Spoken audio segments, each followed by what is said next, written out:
Okay, so hello, Pam Gallagher here. We're going to be looking at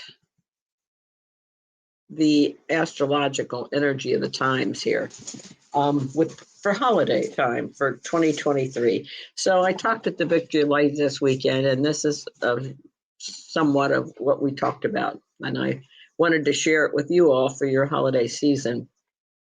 On the 13th of November, we had a new moon. We have a new moon every month, so that's not terribly dramatic, except that this particular one was at 20 degrees Scorpio, and transiting Mars was conjunct that new moon, and the whole thing was opposed Uranus. Now, so new moons, their job is to bring new energy, new beginnings. It's like a new battery pack. So but Mars rules Scorpio. So, and the new moon was in the sign of Scorpio. It's in a different sign every month, the upcoming sign. So to have Mars, the ruler of Scorpio, involved in the new moon made it particularly strong. And what Mars was doing, what we call making an occultation or a conjunction with the sun at the same time. The sun was coming up to do that, which makes it much more intense. Now, Mars is the warrior. He's the fighter. He's the energy. He always leads. And so we have had, if you'll notice in the last month, a lot of Mars or aggressive energy, impatient energy. So because it is opposing the planet Uranus, and Uranus's job in the universe is to create change, is to break loose things and make new. So with this new moon opposing Uranus, this has been what you'd call an unstable or restless time for the whole world. So you may have seen it in your own world. We're certainly seeing it on the world stage. We're seeing it in Israel and Palestine and with Hamas. We're seeing it. We're seeing a lot of Mars, Uranus, restless, impulsive, unexpected attacks and war activity. Mars is the warrior. So it's been the last 2 weeks, and we have about another week of this being quite so intense. And then it'll calm down, and we'll get back to a more normal pattern. Now, we want to the United States. We use this chart for July 4th, 1776. We're using the 5 p.m. time, which gives us a Sagittarian ascendant. But our country is a Cancer country. Cancer is water sign. It's about nurturing and home and land and property. And so we're a patriotic country. So it's at 13 degrees. Now, what's been happening, and we've been talking about this, but Pluto, our most outer planet, has a cycle of 246 to 248 years. And the United States has been in its Pluto return for the last 18 months. And if you'll reflect back, you'll notice that we have quite a few changes in the second house is money and our resources and our values and how we handle money over the last couple of years. Used to be everybody carried cash, and then they wrote checks, and then they went to credit cards. And now they're going to electronic transfer, whether it's Zelle or Venmo or whatever other method they're using right now. But what's happening is we're in a much faster exchange in a digital method, which is taking us into the Aquarian age, which is this new air mental method of where the earth sign handled things. You had money, you had cash money, you had people bartered. They bartered with crops and what they made. But so it doesn't. We're moving into an air sign, so it's going to be all electronic, and that's how we're functioning now. So that's where it's happening. Now, the planet Saturn, which has a 29-year cycle, is sitting for the United States in the first house. So there are major decisions being made. Our natal Saturn is in the 10th house, and that would be the president or the head of the country. And so Saturn is, we give our president a lot of power. And we do. And here sits Saturn now. So Saturn is going through Oops, that's not true. Saturn's right here. That was 2 years ago. Here's Saturn now. Whereas now it's over here in the third house. So Saturn has moved into the third. It just went over the moon. So now it's into communication, and so it's up for grabs right now. This is not a fixed house. Saturn is not. So, and Uranus has moved now, and it's going over the sixth house of workers. We're going to see some strikes. We're going to see unions and so forth, because Uranus tends to break things up. The sixth house is a house of workers. So that's what I expect. Now, you know that our solar system, we start with the sun, and Mercury and Venus are inside our orbit. So we see them very close to the sun. Mars is outside our orbit. It has a 2-year cycle or circle. Jupiter is 12 years. Saturn is 29 years. Uranus has an 84-year orbit. Neptune's 165, and Pluto's 248 years. Now, the reason that's so important is because Pluto out here is, even though he's the smallest, he seems to have an awfully big impact on what's going on. So we're looking at our U.S. country, and we're like, well, what's happening with us? So the eclipses now are in the Aries Libra category. So they're going to be triggering our 4th and 10th house. The 4th house is our homeland, our properties, and the 10th house is the president and the head of the country. So it's very much about our Cancer country and a president. And of course, the election has already started. I mean, they're already starting to talk about who's going to be president. But that's where the eclipses over the next 18 months are. We may see some land changes.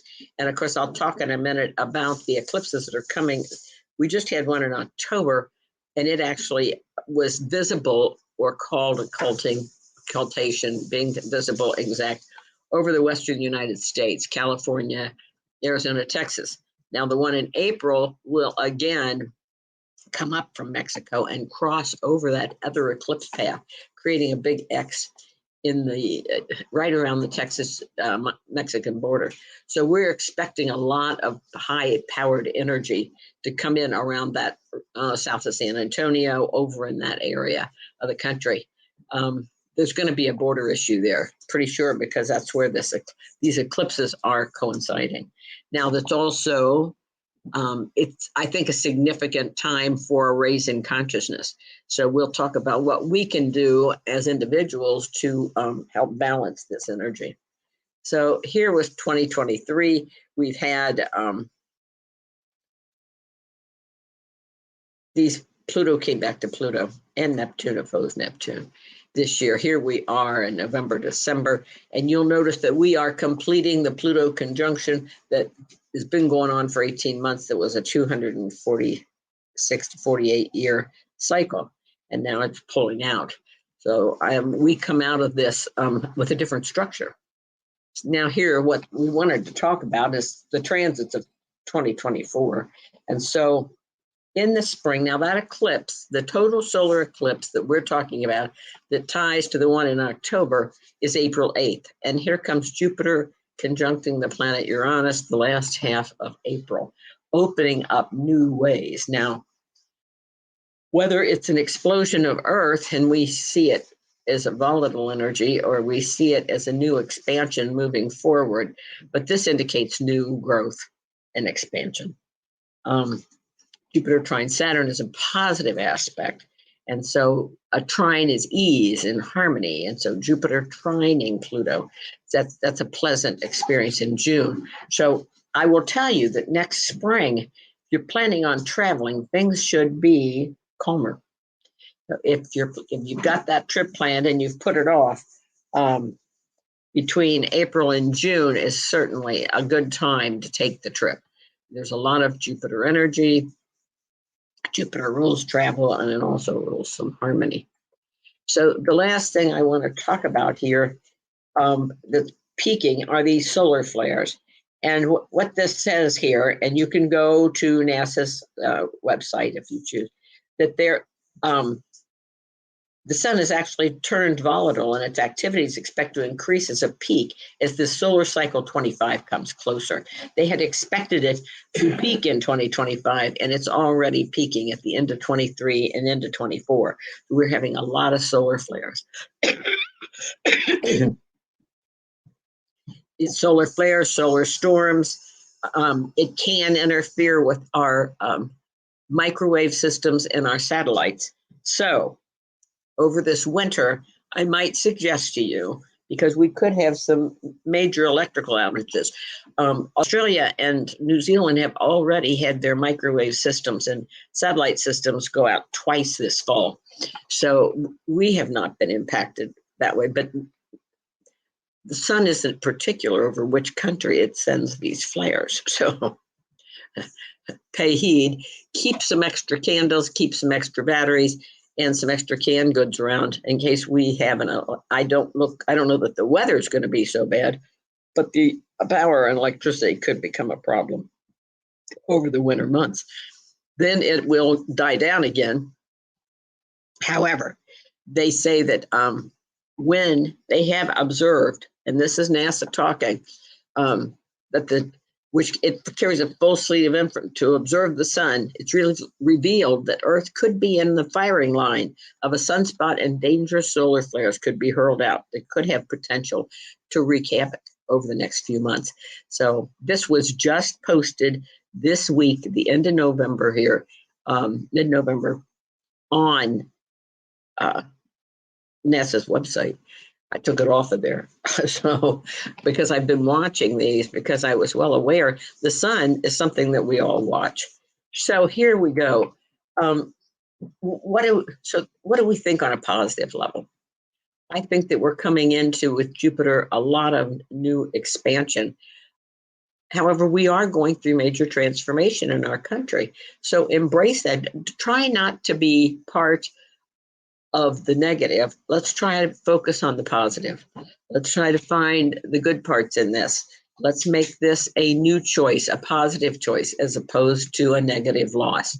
So those are choices that we make as individuals and human beings. I believe that those of us who are here on the planet chose to be here now during this time to be the stabilizers. For those who understand astrology and the universe and the higher energies, and the angels and the angelic kingdom, we have a responsibility to try to hold a higher vibration and find the positive good in everything that we see and not participate in the dark energy. So your call is try to stay positive, enjoy your holiday, but be mindful that that the solar flares could impact our energy systems. And the other thing I'll say, there are people, because we are moving into the Aquarian age, and it's now starting to quicken. We're seeing a quickening of energy. There's no doubt about it.